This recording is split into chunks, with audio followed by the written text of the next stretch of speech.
कुल जो है सो इतना है।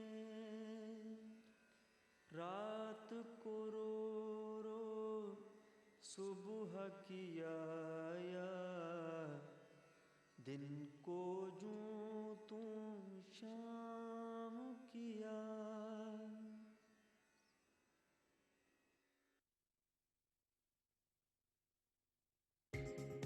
ईटीवी उर्दू पर अगला प्रोग्राम।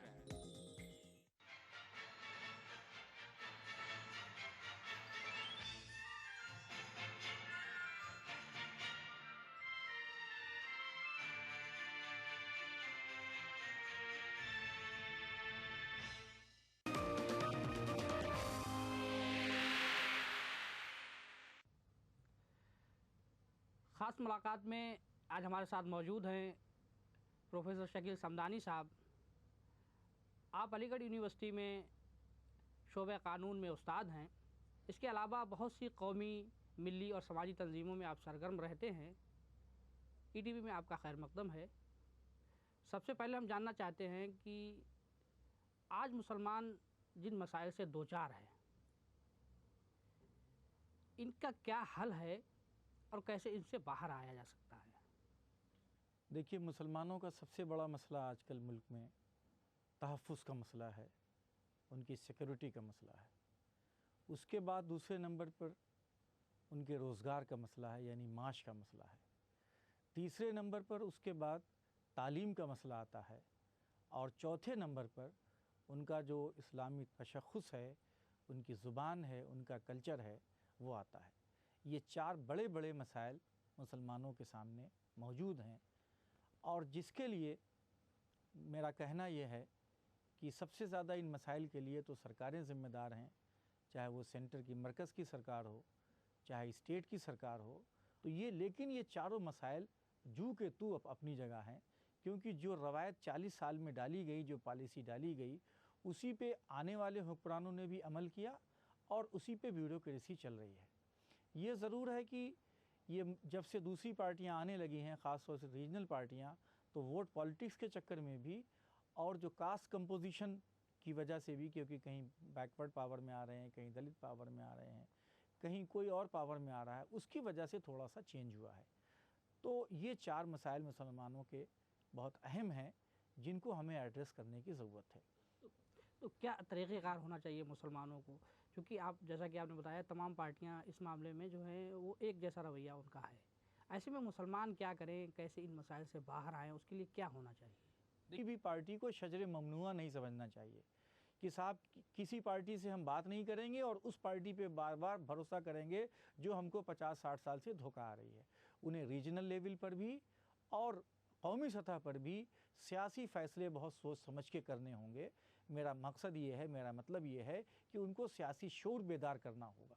वैसे ये अल्हम्दुलिल्लाह ये बड़ी अच्छी खुशी की बात है कि पिछले 2 इलेक्शन में ये बात बिल्कुल साफ़ हो गई है कि अगर बादशाह अगर कोई हिंदुस्तान में है तो वो मुसलमान है। 2009 के लोकसभा इंतखाब को आप देख लें तो चाहे ममता बनर्जी की जीत हो बंगाल में, चाहे नीतीश कुमार की जीत हो बिहार में, चाहे केरला में जीत हो, हर जगह जो जीत है उसमें सबसे बड़ा सेहरा जो है मुसलमानों को जाता है। जिस पार्टी के ऊपर उन्होंने मोहर लगा दी वही पार्टी बरसरे इक़्तिदार आई। लेकिन मसला ये है कि ये पार्टियां जब जीतने के बाद आती हैं तो मुसलमानों के मसाइल से चश्मपोशी करती हैं, मुसलमानों के मसाइल पे खामोश रहती हैं। उस वक्त हमारी उस क़यादत को सामने आना चाहिए जो डायरेक्टली सियासत में नहीं है।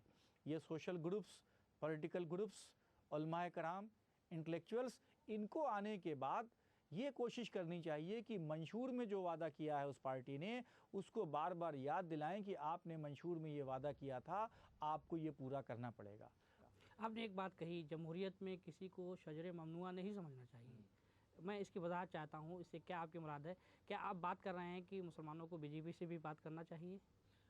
देखिए, बात अगर आप हौस असलम की ज़िंदगी को देखें तो आप ये पाएंगे कि उन्होंने सभी से बात की, सभी को इस्लाम की दावत दी, सबको अपने करीब लाने की कोशिश की।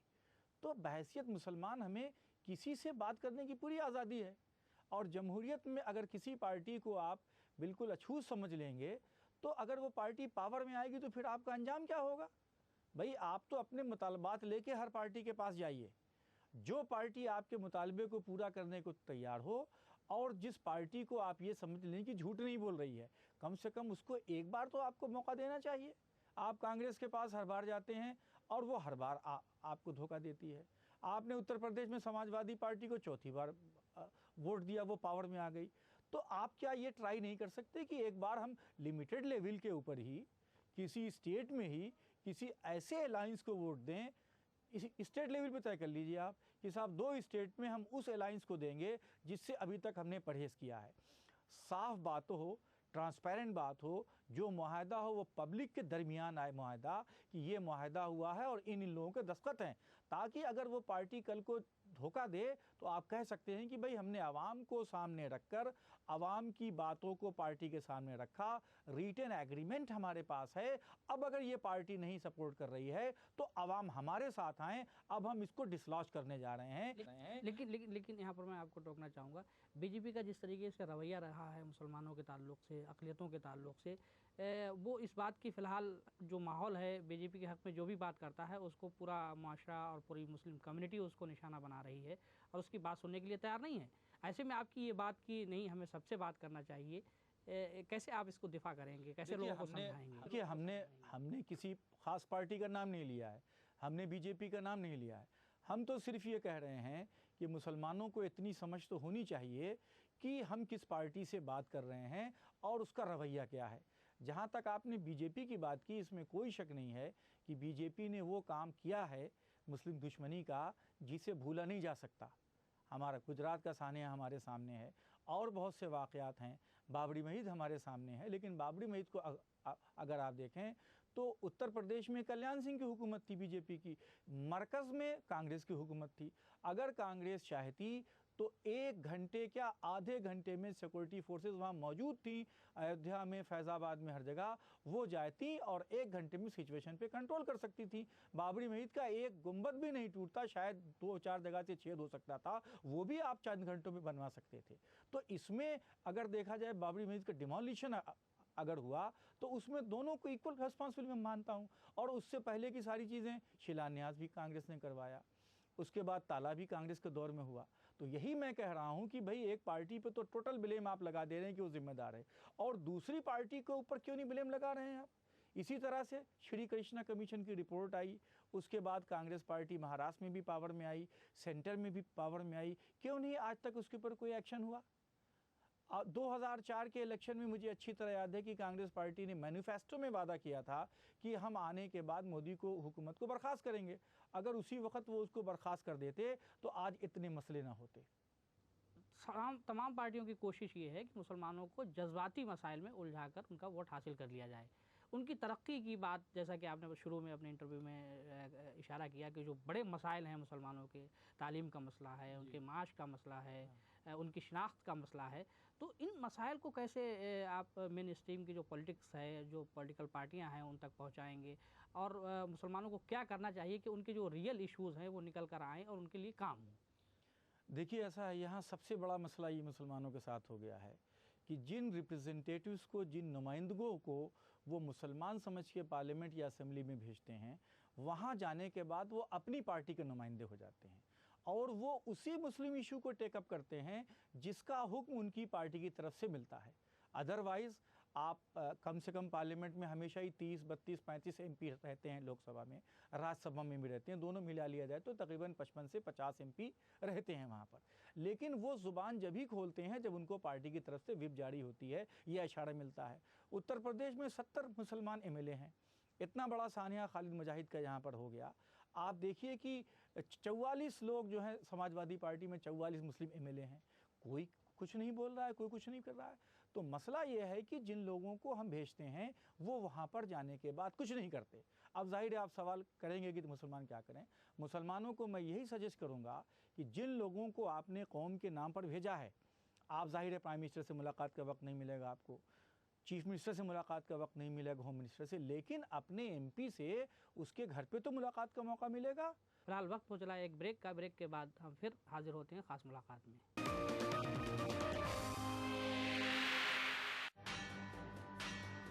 हर पल आलमी सतह पर हो रही है तब्दीलियां, बदल रहा है दुनिया का मंजर। हम पहुंचा रहे हैं आप तक सही तस्वीर। आलम इस्लाम के बदलते मंजरनामे पर हमारी गहरी नजर, दुनिया भर से चुनिंदा खबरों का गुलदस्ता, आलमी मंजर। देखिए इन औकात पर। आलमी मंजर को पेश करने में ताउन कर रहे हैं अहमद एंड कंपनी का पैशन फूड। बंगर सीमेंट, सस्ता नहीं सबसे अच्छा। मेलाज स्किन क्रीम, एली फार्मास्यूटिकल्स द्वारा निर्मित। नूरानी तेल, आ से वाह, क्या बात है। मशहूर wholesale ladies footwear Kashmir chappals private limited, जहां सुरक्षा का हुकाम वहां सिर्फ एक ही नाम, कोयोलॉक्स।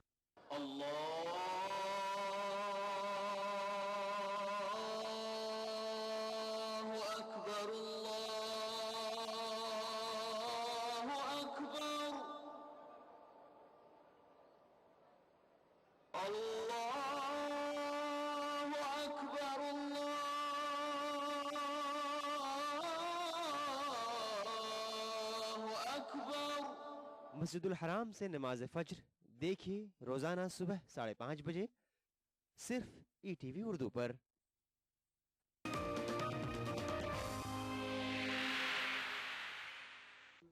ख़ास मुलाकात में एक बार फिर आपका खैर मकदम है। तो हम लोग बात ये कर रहे थे कि जो मुस्लिम कायदीन जो मुसलमानों के वोट से जाते हैं, जीत कर जाते हैं, वो मुसलमानों की बात नहीं करते हैं, वो अपनी पार्टियों की बात शुरू कर देते हैं। तो फिर आखिर में मुसलमानों के पास फिर ऑप्शन क्या रह जाता है? वो किन मुसलमानों को कैसे वो यकीन करे कि यही लोग उनकी, यही नुमाइंदे उनकी बात उठाएंगे? देखिए ऐसा है कि अगर इन्हीं नुमाइंदों को आप बार बार भेजते रहेंगे तो यही सिचुएशन रहेगी। हम सिर्फ यूपी और बिहार के चंद अजला का एग्ज़ाम्पल ले लें, जहाँ पर 50-50 और 60-60 साल से या 40-40 साल से एक ही फैमिली के लोग रूल कर रहे हैं। तो क्या वहाँ के लोगों को ये समझ नहीं है कि अब इस फैमिली को हमें हटाना पड़ेगा? यूपी में कम से कम 4 ज़िले या 4 रीजन ऐसे हैं जहाँ एक फैमिली के लोग राज कर रहे हैं। उन्हीं के घर से एमपी बनता है, उन्हीं के घर से एमएलए बनता है, उन्हीं के घर से एमएलसी बनता है और उन्हीं के घर से मिनिस्टर बनता है। तो क्या मुसलमानों को ये समझ नहीं कि ये 50-60 साल से ये आदमी हमारे शहर पे रूल कर रहा है, हर पार्टी में जा चुका है, अब इसको रिजेक्ट करने का वक्त आ चुका है, क्योंकि इसके ख़ानदान में सियासत ऐसी घुस गई है कि ये बार बार पार्टी बदलते हैं, बार बार अपनी ज़ुबान बदलते हैं और हमेशा आपके पास मुसलमान के नाम से आ जाते हैं। उनको मुहासबा करना चाहिए। लीडरशिप जब तक नई नहीं पैदा करेंगे, भाई माल वही है, आपने बॉटल बदल दी तो लीडरशिप तो आपको चेंज करनी पड़ेगी ना। लेकिन अब दिल्ली में कोई तो ऑप्शन नहीं। 2014 का जो आम इंतखाबात है, पूरे मुल्क का इंतखाब है और जाहिर बात है वहाँ पर 2 बड़ी पार्टियां हैं, कांग्रेस और बीजेपी, बाकी सारी रीजनल पार्टियां हैं। तो ऐसे में ऑप्शंस कहाँ से आएंगे? मुसलमान क्या करें, क्या उनका लाहे अमल होना चाहिए? क्योंकि 2014 बहुत ज़्यादा दूर नहीं है। जी, जी, और बिल्कुल तमाम पार्टियों की नज़र मुस्लिम वोट पर है। वो तरह तरह के एजेंडों से मुसलमानों को लुभाने की कोशिश कर रही हैं। इवन कि बीजेपी भी एक डॉक्यूमेंट, विज़न डॉक्यूमेंट तैयार कर रही है, जो अभी पूरी तरीके से सामने नहीं आ पाया है, लेकिन उसकी बातें शुरू हो गई हैं। तो ऐसे में मुसलमान क्या करेगा, क्या उसका लाहे अमल होना चाहिए आम इंतखाबात 2014 में? भाई देखिए 2014 में ये तो मुसलमानों के लिए मसला है ही कि वो क्या करें। एक तरफ नागनाथ हैं, एक तरफ सांपनाथ हैं, नाम का फ़र्क है। करें क्या? वो एनडीए को भी आजमा चुके हैं, कांग्रेस को 10 साल से आजमा रहे हैं।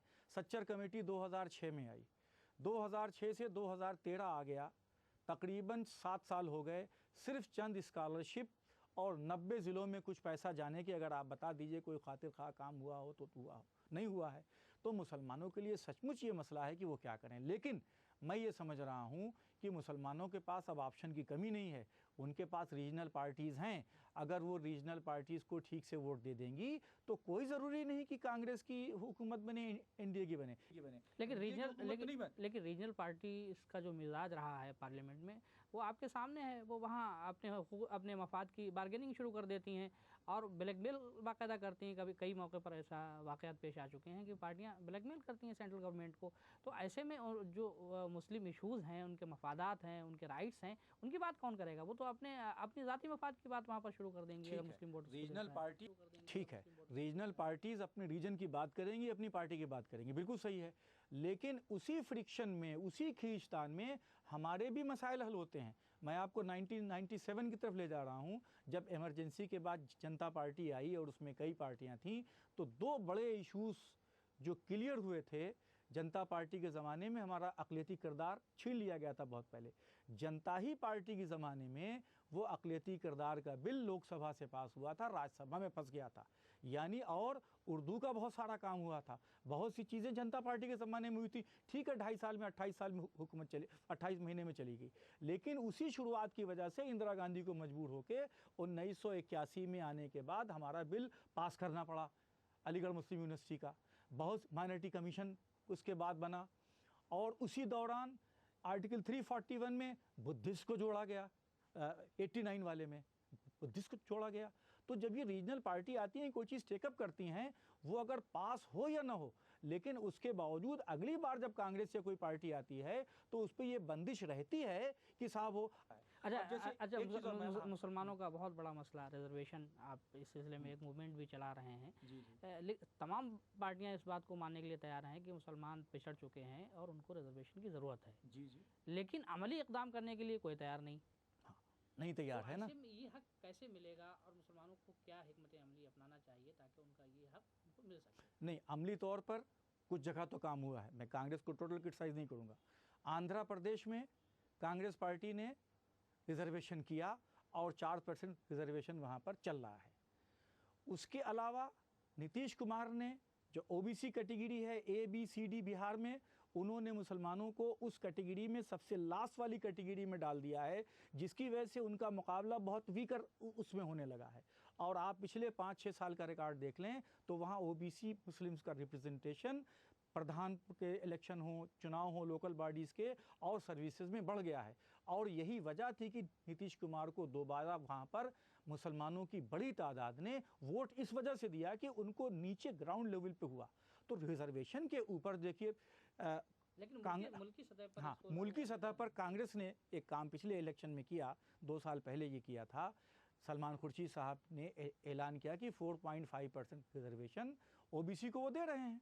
लेकिन वो तो उन्होंने एक वक्ती तौर पर पाबंदी लगाई थी इलेक्शन के दौर तक। उसके बाद तो वो नाफिज हो गया, लेकिन वो कोर्ट में चैलेंज हो गया, कोर्ट में चला गया। अब यहाँ कांग्रेस की जिम्मेदारी है और फिर मुस्लिम लीडर्स की, कि ये मुस्लिम लीडर्स ये दबाव डालें कि कांग्रेस जल्द से जल्द अपने वकील मुकर्रर करे। वकील तो ऑलरेडी हैं, सारा अमला गवर्नमेंट का है, कि उसको एक्सपेडाइट करके और सही डॉक्यूमेंट्स भेजें, वहाँ पर सही डॉक्यूमेंट्स भेजें कि हमारे हक में फैसला हो। क्योंकि ऑलरेडी इस तरह का फैसला आंध्र प्रदेश में हो चुका है। और आपको मैं बताऊं, हैरत अंगेज़ बात है कि जहां इतना बड़ा मसला आंध्रा में था, तो दिल्ली से कोई सॉलिसिटर जनरल या कोई बड़ा आदमी जाके उसको आर्गू करना चाहिए था। वहाँ का लोकल मामूली सा सरकारी वकील गया, जिसको ABCD भी मंडल कमीशन का नहीं मालूम था, रिजर्वेशन का नहीं मालूम था, सच्चर कमेटी का। उसने जो गलत तरीके से आर्गू किया, या ऑन रिकॉर्ड बात करा रहा हूँ, देख लीजिए कि आर्गू किसने किया। उसको कुछ पता ही नहीं था। जब उसने हैफाजत वे में आर्गू किया, सही आर्गूमेंट नहीं किया, तो वहाँ से मामला बिगड़ गया और मामला सुप्रीम कोर्ट में। तो इस वक्त जितने मुस्लिम लीडरान कांग्रेस में हैं, उनकी ये मिली जिम्मेदारी बनती है, और कांग्रेस पार्टी की भी जिम्मेदारी बनती है कि 2014 में कोई खुशफहमी का शिकार न हो कि मोदी का खौफ दिखा के मुस्लिम से वोट ले लेंगे। वो कोई ज़रूरी नहीं कि मोदी के खौफ से कोई वोट दे दे। रीजनल पार्टीज बहुत मजबूत हैं, उनको भी वोट मिल सकता है और कांग्रेस की सीटें घट सकती हैं। तो कांग्रेस पार्टी का मफाद भी इसमें है कि कम से कम 4.5% रिजर्वेशन जो OBC मुस्लिम्स के लिए किया था, उसको जल्द बहाल करवाए।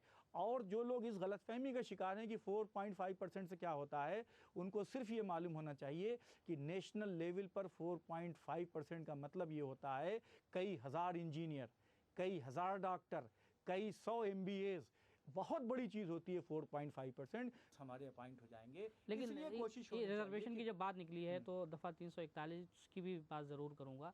उसमें जिस तरीके से दलित को पहले शामिल किया गया, उसके बाद जो है वो बौद्ध बुद्धिस्ट को शामिल कर लिया गया, लेकिन ईसाई और मुसलमानों को आज तक शामिल नहीं किया गया। तो ये एक तरह की नाइंसाफ़ी है। मज़हब के नाम पर जो है वो रिजर्वेशन से एक तबके को महरूम किया गया है। तो कांग्रेस ये तो कर सकती है। तो आप सुन लीजिए, उसमें भी अभी तक कांग्रेस ने एफिडेविट नहीं फाइल किया है। उसके 341 में से मज़हब की कैद हटाने के लिए क्रिश्चियन साहब हैं साउथ इंडिया के, उन्होंने वहाँ पिटीशन कर रखी है। उसका जवाब आज से तकरीबन 2 साल पहले दाखिल करना था, यानी 2011 फरवरी या मार्च में दाखिल करना था गवर्नमेंट को। गवर्नमेंट ने अभी तक उसका जवाब नहीं दाखिल किया। तो मैं यही तो कह रहा हूँ कि मसला ये है कि जो लोग 4-5 साल की मुद्दत पार्लियामेंट में पूरी करने वाले हैं, जो कांग्रेस के मुस्लिम वज़रा हैं, कम से भाई तो जिम्मेदारी सबकी है, हिंदू मुस्लिम की कोई बात नहीं होनी चाहिए भाई। कॉन्स्टिट्यूशन सभी के लिए, हिंदू के लिए भी, मुसलमान के लिए भी, सिख के लिए भी, ईसाई के लिए। गवर्नेंस में आर्टिकल 14 कॉन्स्टिट्यूशन में है कि हुकूमत जो है तफरीक किसी भी बुनियाद के ऊपर, सबके लिए कानून बराबर है और कानून की निगाह में सब बराबर हैं। Equality before law and equal protection of laws article 14 में दिया हुआ है। लेकिन न तो गवर्नमेंट कर रही, ना मुस्लिम लीडरान कर रहे हैं। तो कम से कम इनको कहना चाहिए कि खुदा के लिए मनमोहन सिंह एफिडेविट उसका जवाब तो दे दीजिए, दाखिल कर दीजिए जो आपके पास आया है। और मंडल कमीशन जो चैलेंज है उसको एक्सपेडाइट कीजिए। जब आप चाहते हो तो फैसला रातों रात ले लेते हैं, और जब नहीं चाहते हो तो 2-2 साल तक एफिडेविट नहीं देते। तो मसला तो वही गवर्नमेंट के ऊपर है। आपसे ये बातचीत आगे भी जारी रखेंगे। फिलहाल वक्त हो चला एक वक्फे का। वक्फे के बाद हम फिर मिलते हैं और आपसे पूछते हैं कि क्या सियासत से ही सारी उम्मीद करना सही है या मुसलमानों को अपनी सतह पर भी कोशिशें करना होंगी।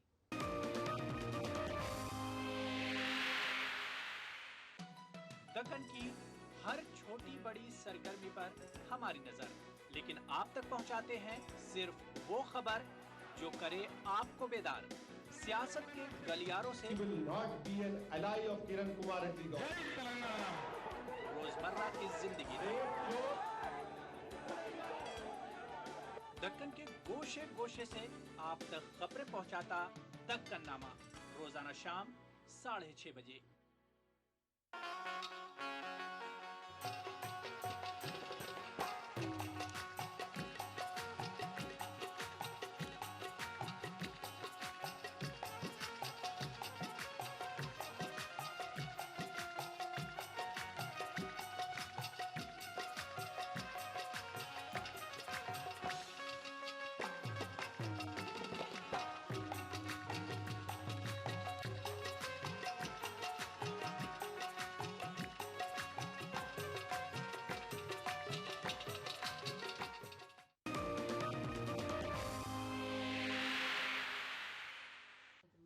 ख़ास मुलाकात में एक बार फिर आपका खैर मकदम है।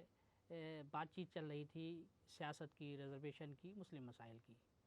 लेकिन ये कहाँ तक सही है कि मुसलमान सारी तबक्कों पॉलिटिकल पार्टियों से लेकर बैठ जाएं और अपने घर में आराम से बैठकर उनसे उम्मीद लगाएं कि वो उनके सारे मसाइल हल कर देंगे।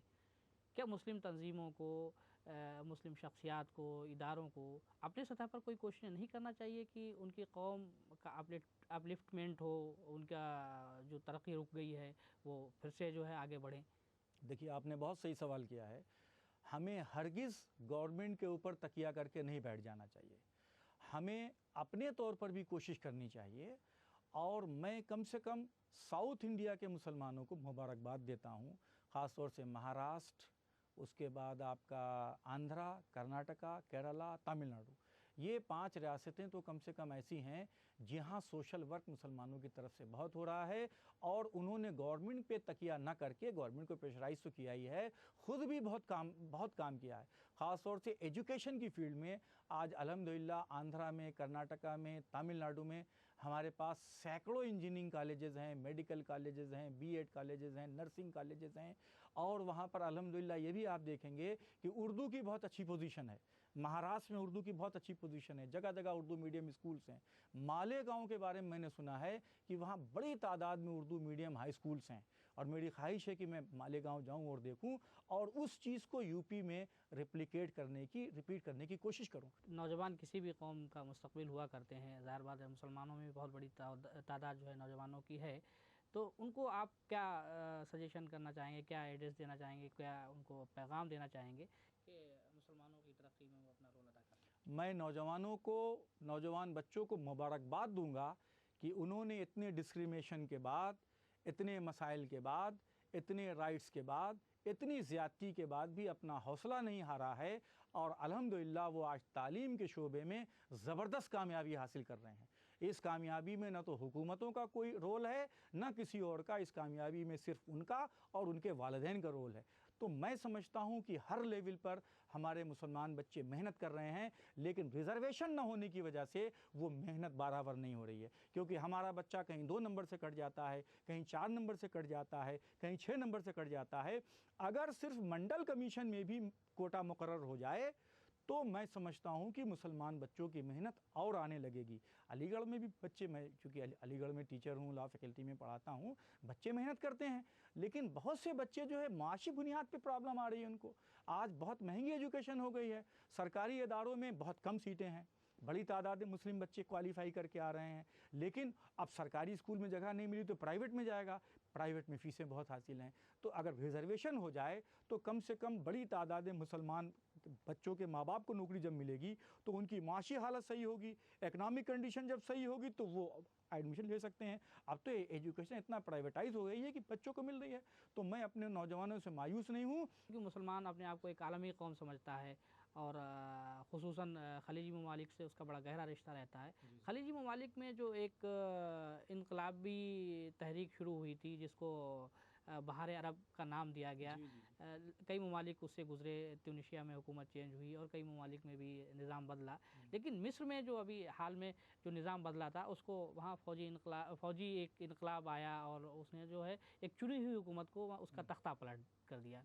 तो आपको क्या लगता है कि खलीजी ममालिक में जो उम्मीद की एक किरण जगी थी उसको कोई इससे नुकसान पहुँचा है या किस तरह के हालात मुस्तक़बिल में होंगे? नहीं, ये तो देखिए होता ही रहता है। जो मिस्र में मुर्सी के साथ हुआ है यही टर्की में आज से 15-20 साल पहले हुआ। टर्की में 3-3 बार हुकूमतें बनी, इस्लामिक पार्टियां जीत के आईं और फ़ौज ने बगावत करके उनको बाहर कर दिया, लेकिन उसके बाद चौथी बार फ़ौज ये नहीं कर पाई। मिस्र में भी मुर्सी के साथ जो हुआ है वो इंटरनेशनल लॉ की ख़िलाफ़ वर्जी है, वो वहाँ के कॉन्स्टिट्यूशन की ख़िलाफ़ वर्जी है, और जिस जमहूरी निज़ाम को वेस्ट कहता है कि हम जमहूरियत पे यकीन रखते हैं, हम प्रजातंत्र पे यकीन रखते हैं, ये उसका खून हुआ है। लेकिन इख्वानुल मुस्लिमीन और वहाँ के जो मुस्लिम्स हैं वो 1932 से जद्दोजहद कर रहे हैं। सैकड़ों नहीं हज़ारों लोगों को फांसी दी गई है, बड़े बड़े उलमाओं को शहीद किया गया है। तो ये फ़ौजी बगावत गलत हुई, अनकॉन्स्टिट्यूशनल है, अनडेमोक्रेटिक है, जालिमाना एक्ट है, ह्यूमन राइट्स का वायलेशन है, सब चीज़ का वायलेशन है। लेकिन मैं ये समझता हूँ कि अवाम का जो एहतजाज हुआ है, ख़बरें सब उनके कंट्रोल में हैं, यहूदियों के और ईसाइयों के कंट्रोल में ख़बरें हैं, मीडिया वेस्ट के कंट्रोल में है, उसके बावजूद जो खबर आ रही है, आज ही मैंने अखबारात में खबर पढ़ी है कि 50 आदमी कल शहीद हुए हैं डिमॉन्स्ट्रेशन में। ये इस बात को डिमॉन्स्ट्रेट कर रहा है कि मुर्सी के सपोर्ट में जो चंद हज़ार लोग मुर्सी के ख़िलाफ़ हुए थे वो सब वेस्ट के पपेट्स थे, इस्लाम के दुश्मन थे, वो चाहते उसी को मीडिया दिखा रहा था। आज लाखों लोग सड़कें पर निकले हुए हैं, ये इस बात का सबूत है कि जो बहार अरब था वो चलेगा। ठीक है, 100, 200, 1000, 2000 लोगों की कुर्बानी और देनी पड़ेगी, आवाम आज उनके साथ हैं। सीरिया में जो हो रहा है, सीरिया में भी आप देखिए चंद लोगों ने डेमॉन्स्ट्रेशन शुरू किया ट्यूनीशिया वगैरह का देख के, वहाँ पर असद की फ़ौजों ने बम्बार्डमेंट किया, मामला बहुत बड़ा बढ़ गया है। तो फ़ौज से आप रोक सकते हैं वक्ती तौर पर, लेकिन फ़ौज से हमेशा के लिए रोक नहीं सकते। और मैं समझता हूँ कि मुर्सी को हटाने में पूरे वेस्ट का अंदर से हाथ है। और जाहिर है कि बज़ाहिरा तो कोई नहीं, सभी कंडेम कर रहे हैं, सभी गोलमोल बयान दे रहे हैं, लेकिन पूरा वेस्ट का और इस्लाम दुश्मन ताकतों का ये हाथ है। और इस्लाम दुश्मन क्या, आप तो डेमोक्रेसी के दुश्मन हैं। जमहूरियत आई है भाई, लोग चुन के भेजा गया है। मुर्सी काम नहीं करते तो 5 साल के बाद अवाम हटा देते।